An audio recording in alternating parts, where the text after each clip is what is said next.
은혜 받으실 하나님의 말씀은 고린도 후서 4장 16절에서 8절 말씀이 되겠습니다. 그러므로 우리가 낙심하지 아니하노니 우리의 겉사람은 낡아지나 우리의 속사람은 날로 새로워지도다. 우리가 잠시 받는 환난에 경한 것이 지극히 크고 영원한 영광에 중한 것을 우리에게 이루게 함이니 우리가 주목하는 것은 보이는 것이 아니요 보이지 않는 것이니 보이는 것은 잠깐이요 보이지 않는 것은 영원함이라. 아멘.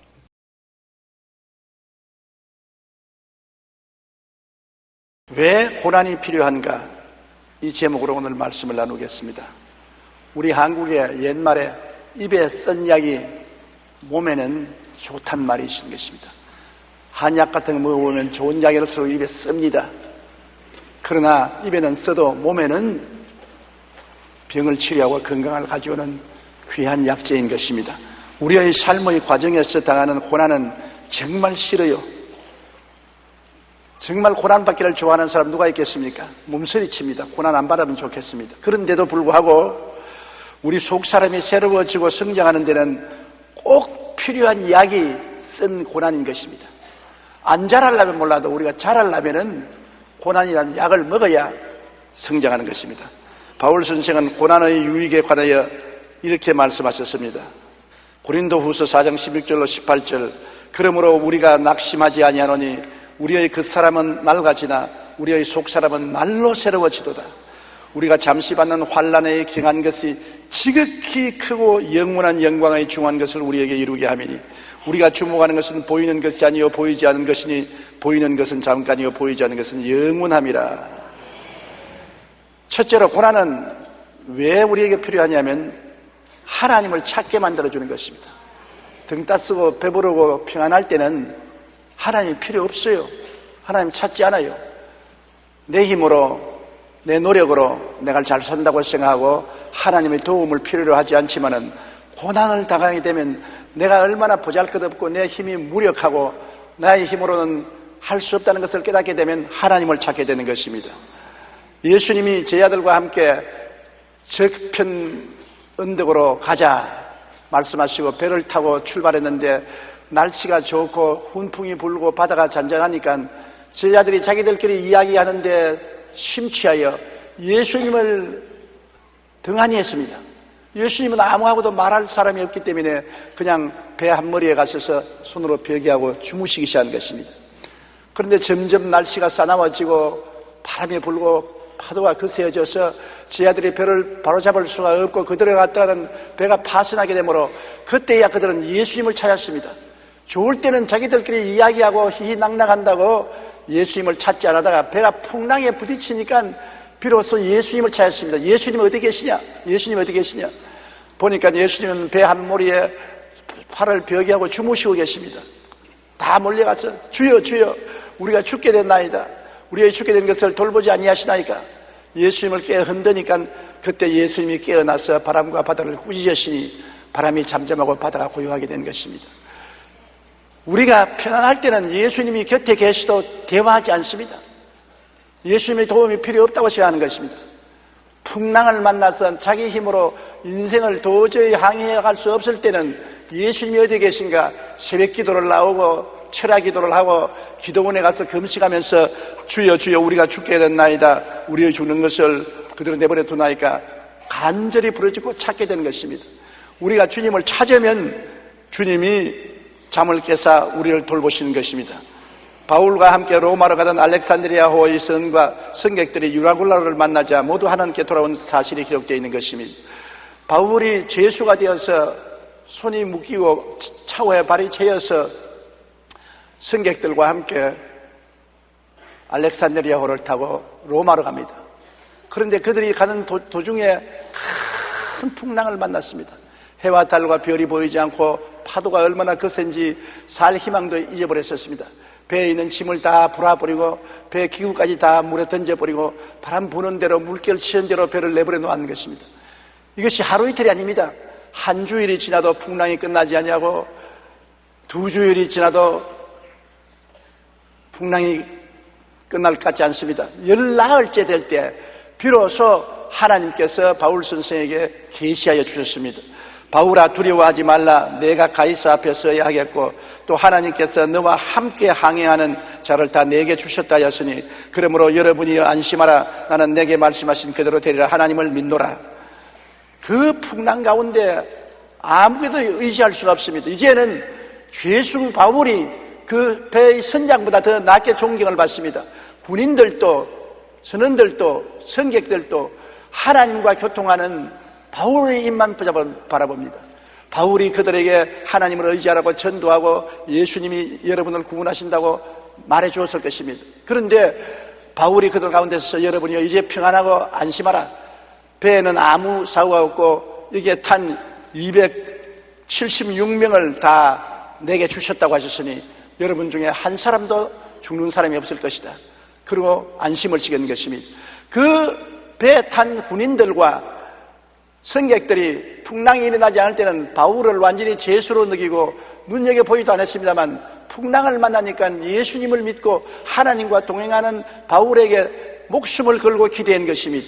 그리고 그 풍랑에 바울의 전도를 받아서 276명이 고스란히 예수를 믿게 된 것입니다.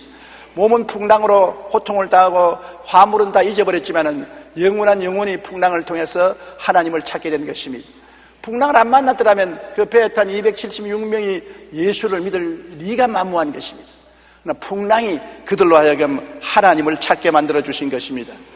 오늘날 세계적인 경제 위기를 당하니 교회 출석 수가 미국과 한국에 모두 크게 늘었다고 하는 것입니다.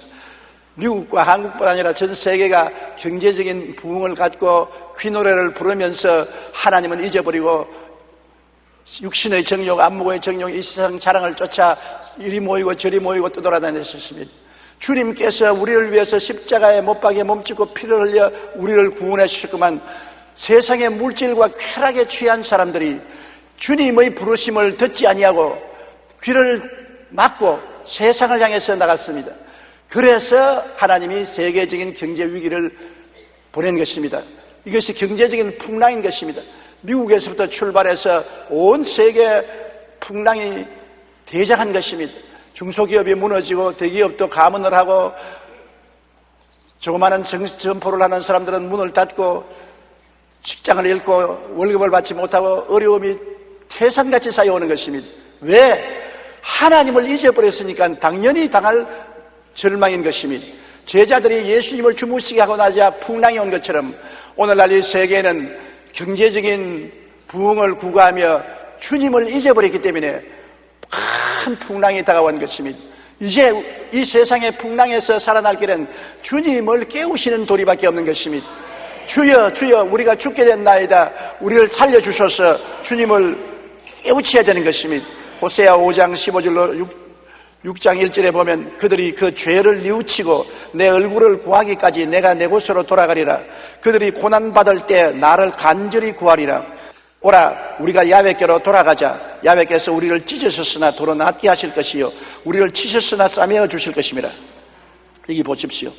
하나님이 우리가 죄를 뉘우치고 주님을 구하기까지 하나님은 보좌에 앉아서 얼굴을 가려버리고 말겠다는 것입니다. 그러나 고난받을 때 하나님을 간절히 찾고 구할 것이니 그때 주님께서 돌봐줄 것이라는 것입니다. 하나님께서 우리를 찢었으나 도로 낫게 하실 것이요 우리를 치셨으나 싸매어 주실 것입니다. 우리를 주님께서 찢으시는 것은 회개하기 위한 것이요 치시는 것은 주님께로 돌아오게 하기 위해서 그렇게 한 것입니다. 그러므로 오늘날 우리가 당하는 이 환난과 고난이 우리로 하여금 하나님을 찾게 만드는 기회라는 것을 알아야 되는 것입니다. 그렇기 때문에 미국에도 교회마다 꽉꽉 들어 찬대요. 앉을 자리가 없대요. 옛날에 하나님을 멀리하던 사람들이 경제적인 풍랑을 만나서 큰 고난을 당하며 사람 힘으로 해결하지 못하니까 천지와 만물을 지으신 하나님께로 돌아오는 것입니다. 우리 한국도 교인 수가 줄어들더니 요사이는 교인 수가 각 교회마다 바짝 늘고 새벽기도 수요가 많아지고 철야기도 수가 많아진다고 합니다. 기도원마다 입처 여지가 없습니다. 왜냐하면 하나님을 등한히 하고 세상을 따라 살던 사람들이 이제는 주께로 돌아오자 우리를 찢었으나 싸매어 주실 것이요 찢었으나 도로 치료해 주실 것이니 하나님께로 돌아가자고 두 손 들고 나오게 된 것입니다. 저는 돌이켜보면 17살 때 폐병이 안 들렸으면 하나님과는 영영 거리가 멀었을 것입니다. 우리 집안은 예수 믿는 집안이 아니었습니다. 조상 대대로 불교를 믿고 불교에 심취한 집안인 것입니다.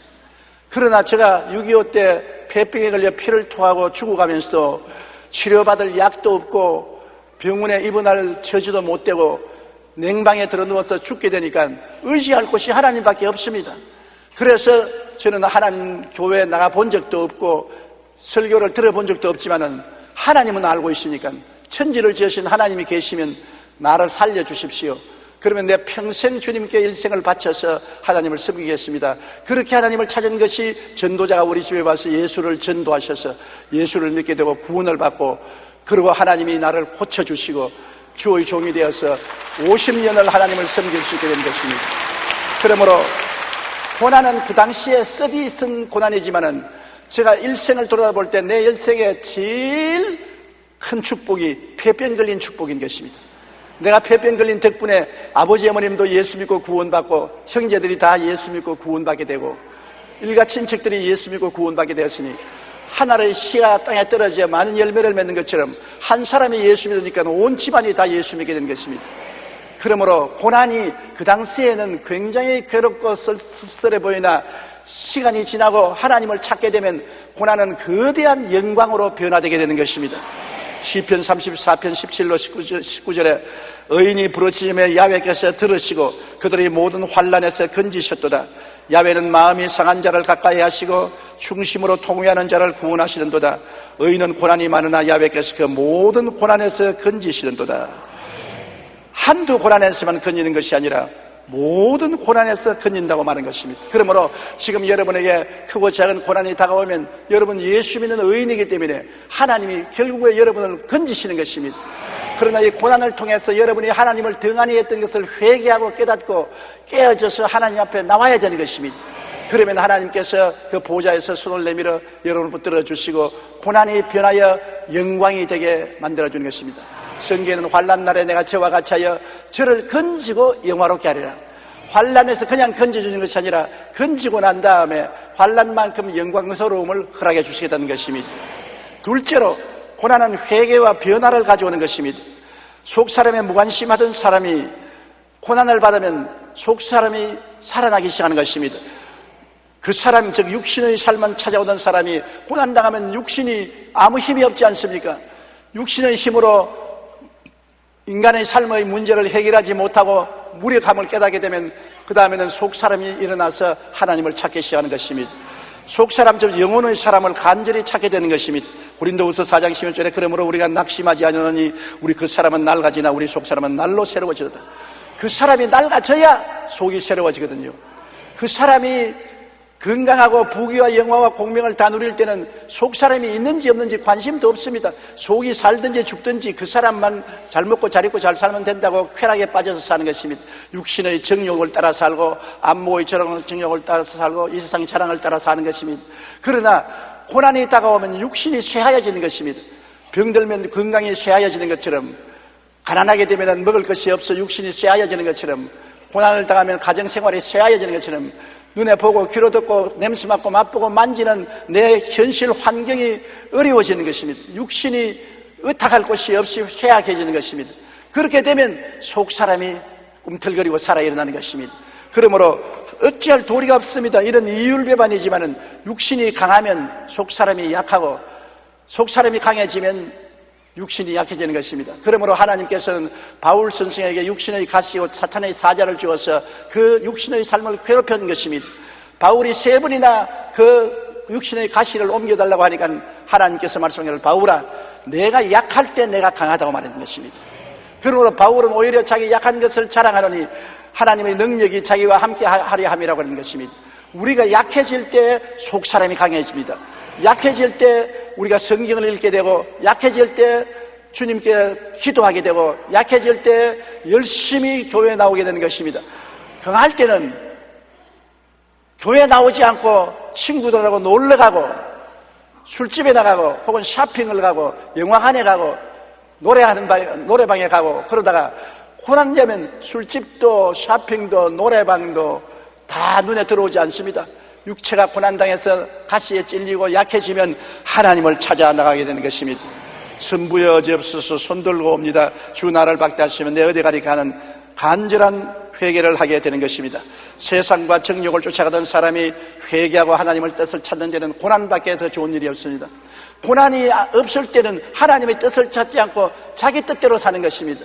하나님이여 내 뜻대로 해 주시옵소서. 내가 가고 싶은 대로 따라오시고 오고 싶은 대로 따라오소서. 그러다가 고난이 다가오면 아버지여 내 뜻대로 마옵시고 주의 뜻대로 하여 주시옵소서. 살든지 죽든지 흥하든지 망하든지 성하든지 쇠하든지 주님을 앙망하오니 주여 주님 뜻대로 나를 이끌어달라는 기도를 하게 되는 것입니다. 베드로전서 4장 2절에 그 후로는 다시 사람의 정욕을 따르지 않고 하나님의 뜻을 따라 육체의 남은 때를 살게 하려 하심이라. 정욕을 따라 살면 반드시 지옥에 떨어지고 멸망할 것이기 때문에 정욕을 따라 살지 아니하고 하나님의 뜻을 따라 육체의 남은 때를 살게 하기 위해서는 정욕을 죽이는 고난을 보내는 것입니다. 고난이 와서 고통을 줄 때 육신의 정욕이 죽고 속사람이 살아나는 것입니다. 고린도후서 4장 17절의 말씀처럼 우리가 잠시 받는 환난에 경한 것이, 환난은 경하게 받는데 지극히 크고 영원한 영광에 중한 것을 우리에게 이루한다. 겨자씨만한 고난이 산만한 영광을 갖다 준다는 것입니다. 우리가 지금 이 세상에 당하는 겨자씨만한 고난이라고 생각하지만은 그것이 가져오는 영광은 지극히 크고 영원한 영광에 중한 것을 우리에게 이루어지는 것이니 얼마나 놀랍습니까? 보이는 세계만 쫓던 삶이 보이지 않는 영원한 세계를 찾게 되는 것은 바로 고난의 역사로서 그렇게 되는 것입니다. 이렇기 때문에 고난은 우리를 영광을 이루게 하는 씨앗이 된다는 것을 알아야 되는 것입니다. 우리가 불평하고 원망하고 탄식합니다. 고난을 피하고 싶어하는 것입니다. 그러나 결국 고난은 우리 주 예수 그리스도를 찾게 만들어서 큰 영광을 누리게 하는 것입니다.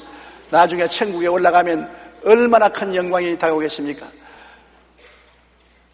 한 선교사가 부부가 아프리카에서 평생을 선교사 생활을 하다가 낡은 가방 하나 들고서 남편과 아내가 태평양을 배를 타고 건너오는데 뉴욕 항구에 사람들이 줄을 서 있고 성악악대들이 와서 방파레를 부르고 야단입니다. 야, 우리 아프리카에서 오래 있다가 오니까 환영하는구나 하고서 내려보니 아무도 자기들에게는 관심이 없습니다. 누구에게 그렇게 하느냐? 단발 비행기를 타고 태평양을 건너간 비행사가 그들과 같이 배를 타고 왔는데 그 비행사의 내려옴을 환영하기 위해서 뉴욕 시민들이 다 동원되고 방파레를 울리고 환영을 하고 아무도 그들을 환영하는 사람이 없고 맞이하는 사람이 없었습니다. 그래서 그 부부는 낡은 호텔에 들어가서 가방을 넣고 둘이가 땅에 엎드려서 눈물을 펑펑 쐈습니다. 주님, 나는 평생을 아프리카에서 보냈는데 아무도 마중도 안 나오는데 린드버그라는 한 청년이 단발 비행기를 타고 처음으로 태평양을 건너 유럽에 도착하니까 이렇게 시민들이 동원을 하고 방파레를 울리고 박수를 치는데 너무나 억울합니다. 너무나 억울합니다. 그러니까 하나님께서 말하기를 이 사람아, 린드버그는 고향에 돌아왔지만 너는 아직 고향에 안 돌아왔지 않느냐? 아프리카는 객지에 있다가 미국이라는 객지에 돌아왔지 고향에 안 돌아왔지 않느냐? 네가 고향에 돌아올 때는 온 천군 천사가 더 동원되고 하늘의 빰뿌레가 울릴 것이니 걱정하지 말아라. 그렇게 말씀하시더랍니다. 사실 그렇습니다. 우리는 행인과 나그네와 같이 객지에 살고 있는 것입니다. 이 세상에서 나는 환영을 받지 못하고 축복을 받지 못한 사람일지라도 주를 위하여 고난당한 것은 겨자씨만한 고난을 당하면 지극히 경한 고난이 지극히 크고 영원한 영광의 중한 것을 우리에게 이루기 위해서 하늘나라의 영광과 찬양과 존귀를 받게 하는 것입니다. 셋째로 고난은 신앙 인격을 성숙하게 하는 것입니다. 고난은 잠시지만 결과는 지극히 크고 영원한 영광의 중한 것을 우리 인격 속에 이루게 하는 것입니다. 여러분 진주조개 보시죠. 진주가 아름답지 않습니까? 그 영롱한 빛이 참 귀하고 젖빛깔이 얼마나 아름답습니까? 그러나 진주는 조개 속에 있을 때 조개에게는 크나큰 고난이었습니다. 진주 조개 혀 밑에 모래알이 들어가서 살을 갉아먹습니다. 진주 조개가 움직일 때마다 그 모래가 살을 팔아먹으니까 너무나 아프지 않아요? 고통스러우니까 그 모래알을 감싸기 위해서 진주 조개가 호르몬을 뿜어내는 것입니다. 그것이 모래알을 그릇 사고 둘러사니까 둥글둥글해서 혀가 잘리지 않게 만들어주는 것입니다. 그래서 모래알 때문에 아름다운 진주가 생겨나는 것입니다. 모래알이 없으면 진주 조개는 없습니다. 오늘날 인공으로 진주 만드는 것도 진주 조개를 인공으로 키워서 핀셋으로 모래알 같은 고통스러운 것을 혀에다가 넣어주어서 조개가 진주를 만들게 만들어주는 것입니다. 이와 같이 우리의 생애 속에 영광의 진주를 만드는 것은 고난이 만들어주는 것입니다. 어떻게 만드냐? 고난이 오면은 기도하게 되거든. 기도가 바로 여러분 진주조개를 만드는 재료가 되는 것입니다. 회개하게 만들어주고 하나님을 찾게 만들어주고 말씀을 읽게 되고 하나님을 찬양하게 만들어주는 것입니다. 누구를 불구하고 평안할 때 기도하지 않습니다. 저도 그래요. 평안하면 기도하지 않아요. 고통스러우면 고통스러울수록 더 주님을 간절히 찾고 더 주님의 이름을 부르고 말씀을 읽고 하나님께 영광을 돌리고 찬양을 하는 것입니다. 그것이 우리 영혼의 진주를 만들어주는 것입니다. 로마서 8장 17절로 18절에 우리가 그와 함께 영광을 받기 위하여 고난도 함께 받아야 할 것이니라. 생각 끝에 현재의 고난은 장차 우리에게 나타날 영광과 비교할 수 없도다. 장차 우리에게 나타날 영광과 현재의 고난은 비교가 안 됩니다. 경하게 받는 고난이 영광의 지극히 큰 중요한 것을 이루게 해주시는 것입니다. 그렇기 때문에 오늘날 경제적으로 고난당하고 어려움을 당할 때 낙심하지 말 것은 지금 당하는 이 잠시간의 고난이 여러분으로 하여금 하나님을 찾게 하고 회개하게 하고 주님 품에 안기게 하고 하나님의 말씀으로 충만하게 만드는 영광의 중요한 것을 이루는 것이라는 것을 알아 마음에 오히려 감사하는 여러분 되시기 바랍니다. 고난을 당하기 전에는 사람이 깊이가 없고 경박한 삶을 사는 사람이 많습니다. 호들갑을 떨고 조금 좋으면 할렐루야, 조금만 어려우면 나 죽는다, 하나님 어디 계십니까? 그렇게 호들갑을 떨고 조금 좋으면 뛰고 조금 나쁘면 울고 불고 하는 아주 경박한 인격을 가진 사람도 고난을 당하게 되면 호들갑이 사라지는 것입니다. 깊이 생각하고 오래 참고 자기의 영혼 속을 살펴보게 되는 것입니다. 고난이 우리로 하여금 신중한 크리스찬이 되게 만들어주는 것입니다. 인내력이 있는 것이 크리스찬 중에 제일 중요한 것입니다. 오래 참는 것. 좋을 때도 너무 좋아하지 말고 나쁠 때도 너무 나쁘게 생각하지 말고 항상 마음속에 잔잔한 기쁨과 소망과 사랑을 가지고 있어야 되는 것인데 그것은 고난을 통해서 인내가 생겨지는 것입니다. 운동가들이 이렇게 자꾸 운동에 압박을 주고 고난을 주는 것입니다. 아령을 들고 무거운 역기를 드는 것은 근육을 만들기 위한 것입니다. 우리 근육에 고난을 주면은 근육이 점점 강해지는 것입니다. 노인들이 운동을 하지 않기 때문에 일었으면 다리가 덜덜 떨리고 물건을 잡아도 손이 덜덜 떨리는 것은 운동을 안 하기 때문에 근육이 생겨나지 않습니다. 운동이란 다리에도 긴장을 주고 고난을 주고 팔에도 긴장을 주고 고난을 주기 때문에 그것을 이겨내기 위해서 근육이 생겨나는 것입니다. 그렇기 때문에 고난은 우리의 인격적인 근육인 인내심을 갖다 주는 것입니다. 야고보서 1장 3절로 4절에 이는 너희의 믿음의 시련이 인내를 만들어내는 줄 너희가 알미라. 인내를 온전히 이루라. 이는 너희로 온전하고 구비하여 조금도 부족함이 없게 하렴이라. 우리의 신앙생활에 인내가 있어야 온전하게 되는 것입니다. 인내가 없으면 온전하게 안 되는 것입니다. 좀 잘 살게 되면 11조도 필요 없다, 교회도 나갈 필요 없다, 좀 못 살게 되면 아이고 살아야지, 그래서 11조도 내고 이렇게 변화무쌍하면 안 되는 것입니다. 사람이 끊임없이 좋을 때나 구절 때나 날이 좋을 때나 맑을 때나 구절 때나 비 올 때나 변함없이 해야 되는 것입니다. 하나님은 이 변함없는 사람을 기뻐하시고 즐거워하시는 것입니다. 그러기 위해서는 시련이 인내를 만들어내는 것입니다. 여러분이 당하는 여러 가지 시련을 온전히 기쁘게 느낄 것은 시련이 여러분이 하나님 앞에 온전한 상을 받을 수 있는 인내를 만들어내기 때문인 것입니다. 환난은 인내를 만들고 인내는 연단을 만들고 연단은 소망을 이루게 되는 것입니다. 자기 중심으로 살던 삶이 고난당할 때 이웃 사람을 위하여 헌신하게 되는 것입니다. 자기가 고난당함으로 고난당하는 사람을 알게 되는 것입니다. 우리 한국 속담에 과부가 과부 사정한다고, 과부가 안 되면 과부의 외로움과 고통스러움을 모르는 것입니다. 자기가 병들어 봐야 병든 사람들의 고통과 괴로움과 슬픔을 알게 되는 것입니다. 많은 사람이 제게 말을 해요. 왜 꾸준히 병자 위해서 기도하느냐? 제가 말합니다. 나는 폐병에 걸려서 고통을 당하고 그 이후에도 육신의 연약으로 수없이 고통당하고 괴로움을 당했기 때문에 병자의 사정을 안다. 병이 들면 얼마나 고통스럽고 괴롭고 슬픈지 말로 다 할 수 없다. 그들에게 조금이라도 도움이 되어야 될 것이 아니냐. 마귀는 종종 와서 나보고 말합니다. 야, 이 사람아, 너 믿음도 시원찮은 놈이 누구를 위해서 기도한다고 야단이냐. 너 기도해봤자 완전하지 않았기 때문에 너 기도는 안 들어준다. 그럴 때마다 내가 본 장면이 기억이 나는데, 장애인의 집에 가니까 전신장애가 된 사람이 엎드려서 수족을 못 쓰고 고개만 까딱까딱 하는데, 또 반신장애가 된 장애인이 손을 덜덜 떨면서 밥을 떠먹이는 것입니다. 나는 그 장면을 보고 감동 느꼈습니다. 자기도 장애인이 되어서 하체 마비가 되어서 팔을 잘 못 쓰면서 전신마비가 된 사람을 밥을 떠먹이는 것을 보고 장애인도 장애인을 도울 수 있구나. 그걸 보고 난 다음 마귀가 와서 아유, 너 같은 서투른 믿음으로 누구를 위해서 기도하냐면, 야, 장애인도 장애인을 돕더라. 내가 믿음이 장애인이라도 나보다 못한 장애인이 나에게 도움을 받으려면 내가 도와줄 것은 마땅한 일이 아니냐. 여러분도 그렇게 말하십시오.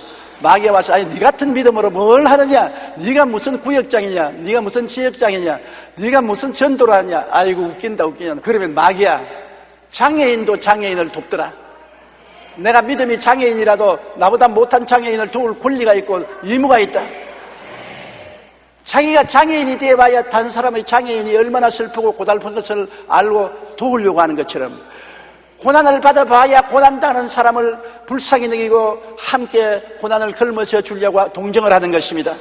마태복음 25장 35절로 36절에 주님께서 나중에 구원받은 사람들을 향해서 말하기를, 내가 줄일 때 너희가 먹을 것을 주었고, 목마를 때 마시게 하였고, 나그네 되었을 때 영접하였고, 헐벗을 때 옷을 입혔고, 병들었을 때 돌아보았노라. 여인들이 말했습니다. 언제 주님이 내가 먹게 했으며, 목마를 때 마시게 했으며, 언제 주님이 나그네 되었을 때 내가 영접했고, 헐벗었을 때 옷을 입혔고, 병들었을 때 돌봐주었나니까. 너 이웃에 있는 지극히 적은 자에게 한 것이 곧 내게 한 것이라 말하는 것입니다.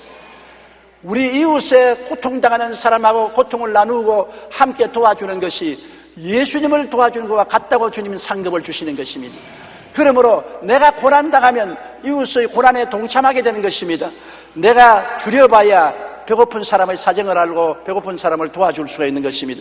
내가 목마를 때야 남에게 물 한 그릇이라도 나누려고 하는 것입니다. 내가 나그네 되었을 때 집 없이 방황하는 사람들의 슬픈 사연을 알고 도와주려고 하는 것입니다. 내가 헐벗었을 때 옷이 없어 벌벌 떠는 사람을 이해하게 되고 그들에게 옷을 나누어 입게 되는 것입니다. 내가 병들어 봐야 남의 병든 사람을 알고 병상에 찾아가서 위로하고 격려하고 힘을 주는 것입니다. 그러므로 자기 중심으로 살던 삶이 이웃과 고난당하는 사람을 위하여 헌신하게 되는 것은 우리도 고난당해 봐야 깨닫게 되는 것입니다. 그리고 고난이 있어야 살아계신 하나님을 체험하게 되는 것입니다. 어두움이 있어야 빛이 얼마나 좋은 것을 알게 되는 것입니다. 풍랑이 있어야 조용한 바다가 얼마나 좋은 것을 알게 되는 것입니다. 폭풍우가 있어야 조용한 날이 얼마나 좋은 것을 알 수 있는 것처럼, 고난이 있어야 하나님이 장장한 축복을 주시는 것을 알게 되는 것입니다. 에레미야 29장 12절로 13절에 너희가 내게 부르짖으며 내게 와서 기도하면 내가 너희의 기도를 들을 것이요, 너희가 온 마음으로 나를 구하면 나를 찾을 것이요, 나를 만나리라고 말한 것입니다. 보십시오. 하나님을 만날 수 있는 것은 우리가 고난을 당해서 기도하고 부르짖어야 되는 것입니다. 평안할 때는 하나님을 체험하지 못하지요. 왜? 부르짖을 것이 없으니까. 병이 달아봐야 병 고치는 하나님을 체험하고, 배가 고파봐야 먹을 것을 주시는 하나님을 체험하고, 슬퍼봐야 기쁨을 주는 하나님을 체험하게 되는 것입니다. 언제나 역설적인 것입니다. 그러므로 마귀가 와서 우리를 도적질하고 죽이고 멸망시키는 일을 해봐야 주님이 오시면 생명을 주되 풍성해 주는 것을 깨달아 알 수 있게 되는 것입니다. 살아계신 하나님을 체험하기 위해서는 많은 시험과 환난을 통해야 되는 것입니다. 주의 종이 되기 위해서는 많은 시험과 환난을 하나님이 통하게 하는 것입니다. 그래서 살아계신 하나님을 여러 면에서 체험하고 난 다음에 체험에 입각한 확실한 신념을 가지고 복음을 전하라고 말씀하시는 것입니다. 그렇기 때문에 여러분에게 여러 가지 시험과 환난이 다가오는 것은 여러분으로 하여금 하나님을 체험하게 만들려고 그래 하는 것입니다. 머릿속에 하나님이 아니라 온 몸과 삶으로 하나님을 체험한 여러분이 되게 만들어주는 것입니다. 베드로전서 5장 10절에 모든 은혜의 하나님 곧 그리스도 안에서 너희를 부르사 자기의 영원한 영광에 들어가게 하시니가 잠깐 고난을 당한 너희를 친히 온전하게 하시며 굳건하게 하시며 강하게 하시고 틀을 견고하게 하시리라. 고난을 당해봐야 우리를 온전하게 하시고 굳건하게 하시고 강하게 하시고 견고하시는 하나님이 살아계신 것을 알게 되는 것입니다. 넷째로 고난은 새로운 축복을 받기 위한 준비 과정인 것입니다. 그릇이 있어야 무엇을 담을 수 있습니다. 고난이 우리를 큰 그릇으로 만들어주는 것입니다. 고난 받기 전에는 그릇이 조그만합니다. 그러나 이 그릇을 깨뜨려서 늘려야 큰 복을 받을 수 있는 것입니다. 축복받기 전에 고난이 와야 우리 그릇을 크게 만들어줄 수 있는 것입니다. 욥기 23장 10절에 내가 가는 길을 그가 아시나니 그가 나를 단련하신 후에는 내가 순금같이 되어 나오리라. 단련을 하시고 난 다음에 내가 순금같이 되어 나온다. 지금은 돌멩이 같지만은 단련을 받으면 순금이 되어 나오겠다고 욥은 말한 것입니다. 디모데후서 2장 21절에 누구든지 이런 것에서 자기를 깨끗하게 하면 귀 쓰는 그릇이 되어 거룩하고 주인의 쓰심에 합당하며 모든 쓰던 일에 준비함이 되리라. 귀 쓰는 그릇이 되기 위해서는 고난을 통해서 그릇의 먼지와 티끌을 제하는 것입니다. 그러므로 고난이 여러분과 나를 키워서 큰 믿음의 그릇이 되게 만들어주는 것입니다. 환난이나 공고나 적신이나 위험이나 기근이냐 칼이냐 이 모든 일에 우리를 사랑하신 이로 말하면 우리가 넉넉히 이기나니라. 넉넉히 이길 수 있는 신앙의 그릇이 되게 만들어주는 것입니다. 고난이 없으면 자기 고집대로 살고 대통 좁은 생각을 하고 말을 하지만은 고난을 통해서 자란 사람, 변화된 사람은 마음이 넓고 넉넉하고 이웃을 용납하고 용인할 수 있는 마음의 도량을 가질 수 있게 되는 것입니다. 그리고 고난을 통해서 하나님은 축복을 받을 때 축복이 귀한 것을 알고 올바르게 쓰도록 하는 것입니다. 고생을 많이 하고 돈을 번 사람은 돈 벌 줄 알아도 쓸 줄은 몰라요. 아까워서. 고생을 하고 돈을 번 사람이 전략할 줄 아는데 부모에게 큰 상속을 받아서 어릴 때부터 조금도 고생 안 하고 돈을 버는 사람은 돈의 귀한 것을 모릅니다. 돈을 허당방탕하게 쓰고 나중에 빈손 들게 될 일이 많은 것입니다. 고난이 자기가 가지고 있는 은총과 축복을 고맙게 생각하도록 만들어주는 것입니다. 신명기 8장 15절로 16절 우리가 다 같이 읽어보십시다. 너를 인도하여 그 광대하고 위험한 광야 곧 불뱀과 정갈이 있고 물이 없는 간주한 땅을 지나게 하셨으며 또 너를 위하여 단단한 반석에서 물을 내셨으며 내 조상들도 알지 못하는 만나를 광야에서 내게 먹이셨나니 이는 다 너희를 낮추시며 너를 시험하사 마침내 내게 복을 주려 하심이니라. 고난의 끝은 하나님의 축복인 것입니다. 시험과 환난과 고난을 당하게 한 것은 하나님께서 우리를 낮추시고 시험하사 마침내 복을 주려고 그렇게 하시는 것입니다. 하나님은 화를 주려고 여러분에게 고난을 주는 것은 아닙니다. 여러분의 그릇을 키우고 겸손하게 만들고 하나님의 축복이 귀한 것을 깨달아 알도록 만들어 놓고 난 다음 마침내 하나님은 여러분에게 복을 주시는 것입니다. 그러므로 고난을 당할 때 하늘을 바라보고 복을 주시기를 원하시는 하나님을 기대해야 되는 것입니다. 고난받기 전에는 하나님을 두려워 안 하다가 고난을 받으면 하나님을 두려워하게 되는 것입니다. 어린애들을 너무 우냐우냐하면 할아버지 수염도 뽑아간다는 말이 있는 것입니다. 음할 때는 음하게 해야 질서가 서지요. 너무 좋게만 하면 안 되는 것입니다. 부모가 자녀 교육하는 것도 무엇이든지 자녀 원하는 대로 하면은 자녀를 망나니로 만들게 되는 것입니다. 사랑할 때는 뜨겁게 사랑하지만은 잘못했을 때는 음하게 종아리도 때리고 꾸짖어야 되는 것입니다. 부모를 사랑하고 공경할 줄 알아야 되는 것입니다. 두려워할 줄 알아야 되는 것입니다. 시편 119편 67절 다 같이 읽어보십시다. 고난 당하기 전에는 내가 그릇 행하였더니 이제 주의 말씀을 지키나이다. 보십시오. 고난 당하기 전에는 내 마음대로 살았어요. 그릇 행하였어요. 방종했어요. 그러나 고난 당하고 난 다음에는 아이고 두렵다. 또 얻어맞을라. 정신을 차리고 주의 법을 지킨다는 것입니다. 그러므로 고난 당하는 것이 유익입니다. 시편 119편 71절도 다 같이 읽어보십시다.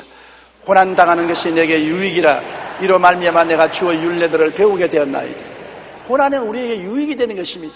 고난이 와서 우리는 하나님의 법을 배우게 되는 것입니다. 하나님을 존경하게 되고 하나님을 감사하게 되고 하나님의 은총을 귀하게 생각하게 되는 것입니다. 고난은 우리에게 훌륭한 교육을 주기 위해서 우리에게 오는 것입니다. 고난받기를 좋아하는 사람은 없어요. 제가 이 설교를 하지만은 솔직히 고난 안 받으면 좋겠습니다. 아무도 고난받기를 원치 않습니다. 그러나 하나님은 우리의 좋은 아버지신 것입니다. 영원한 영광을 주기를 원하시는 하나님인 것입니다. 하늘나라에서 더 큰 영광을 얻기 위해서는 우리를 변화시켜야 되는 것입니다. 고난을 사용하지 않고는 변화가 안 되는 것입니다. 천국에 올라간다고 다 좋은 데 올라가는 건 아닙니다. 천국에도 여러분 주님께 가까이 있고 멀리 있는 등거리가 있는 것입니다. 주님께 더 가까이 가서 더 큰 영광을 누리기 하나님은 원하시기 때문에 고난을 통해서 우리를 교육시키고 단련시키고 변화시키는 것입니다. 하나님께서는 우리를 하나님이 원하시는 사람으로 만드시기 위해서는 반드시 물과 불을 통하게 하십니다. 명품의 그릇은 수천도의 가마에서 구워야 만들어지는 것입니다. 고난과 환난의 불가마를 통하지 않고는 하나님이 귀 쓰는 그릇이 되지 않는 것입니다. 우리가 사용하는 질그릇도 좋은 질그릇은 큰 불가마에 구워야 되는 것처럼 고난의 가마에 굽지 않고 우리가 하나님이 쓰는 아름다운 그릇이 될 수가 없습니다. 마르틴 루터 종교개혁가는 고난은 축복을 갖다 주는 지름길이라고 말한 것입니다. 축복을 갖다 주는 지름길이다. 일본의 유명한 크리스천인 하천 부모는 하나님 앞에 진실되게 살려고 하는 이는 고통을 보석으로 삼는다. 진실로 살려고 하는 사람은 고통이 나쁜 쓰레기로 생각하지 않고 보석으로 삼는다고 말한 것입니다. 시세르라는 고대 로마의 정치가는 고난이 크면 클수록 영광도 크다고 말한 것입니다. 우리가 고난당하면 하나님은 고난과 동등 이상의 축복을 주시는 것입니다. 미국의 신학자 비처는 고난은 하나님의 심부름이다. 어려움이 우리에게 찾아왔을 때 우리는 그것을 하나님으로부터 온 선물로서 하나님의 신임의 증거라고 간주해야 된다. 하나님이 나를 사랑하고 신임하기 때문에 어려움을 주어서 나를 더 빛나게 만들어 주시려고 한다는 것입니다. 고난이 다가올 때 우리는 중도에서 믿음을 포기하고 낙심하고 뒤로 물러가고 원망하고 탄식하고 깨져서는 안 됩니다. 끝까지 주님을 바라보고 영광의 귀한 것이 다가올 것을 기대하고 믿음으로 견뎌야 되는 것입니다. 하루도 견디고 이틀도 견디고 사흘도 견뎌야 되는 것입니다. 아브라함을 닮아야 되는 것입니다. 85세에 아들 달라고 기도하는데 하나님이 아들을 주겠다고 하시는데 아들을 주신 것이 아니라 무려 15년 동안 고난만 다가왔던 것입니다. 85세에 주겠다는 아들을 90세에도 안 주고 95세에도 안 주고 100살이 되어서 이제 희망이 없을 때 그때 하나님이 아브라함에게 사라를 통해서 아들을 주신 이삭인 것입니다. 하나님이 시간이 오래 걸리면 더 큰 복을 주시기 위해서 준비하는 것입니다. 조그만 고난에 제깍 응답이 오면은 그것은 선물도 적은 선물인 것입니다. 흠직한 선물을 주려면은 고난이 오래 끌고 지긋지긋하고 몸서리가 난다고 할 정도로 하나님이 우리를 연단하셔서 아주 즐기고 건강하고 튼튼한 신앙의 인격을 만들어서 우리에게 복을 주시는 것입니다. 그러므로 여러분 우리 세계뿐 아니라 우리 한국에 오늘날 경제적인 큰 유라굴로의 풍랑이 다가와서 개인 가게나 생활이 굉장히 어렵습니다. 이 어려움을 통해서 하나님은 우리가 하나님을 찾기를 기대하고 있는 것입니다.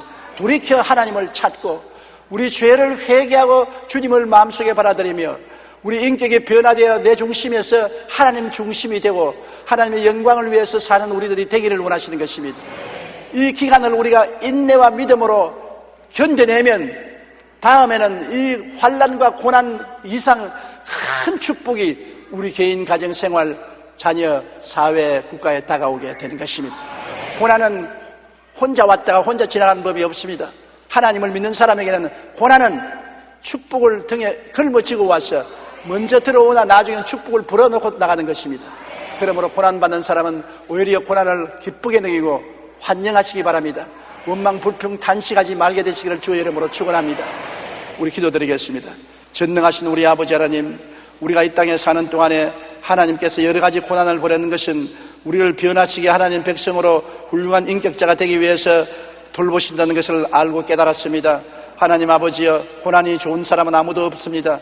그러나 진리를 깨달은 사람은 고난이 자기를 죽이러 온 것이 아니라 자기를 변화시켜서 하나님의 영광의 중요한 것을 이루려고 왔다는 것을 알고 고난을 쫓아내지 말고 받아들여서 변화시키게 도와주시옵소서. 하나님의 기적이 고난을 참는 모든 성도들에게 나타날 것을 믿게 하여 주시옵소서. 예수님 이름으로 기도드립니다. 아멘.